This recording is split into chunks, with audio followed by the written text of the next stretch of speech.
یه هشدار جدی برای مهاجرای کانادا، برای تمام افرادی که برای هر گونه ویزای موقت کانادا اقدام کردن، چه توریستی، چه تحصیلی، چه کاری. اگر ویزاتون رو خودتون اقدام نکردید حتما درخواست نوت داکیومنت بدید.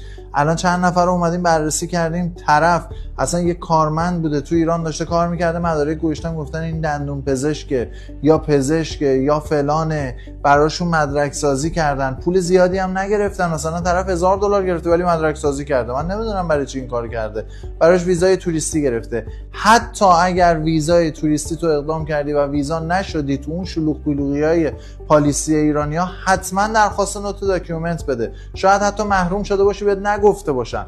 اونایی هم که داخل خاک هستید اینجایید، حتما درخواست نوت داکیومنت بدید. اینجوری هم میفهمید تو فرماتون براتون چی گفتن که اگر ایراد و اشتباهی هست باید به همون مسیر برید.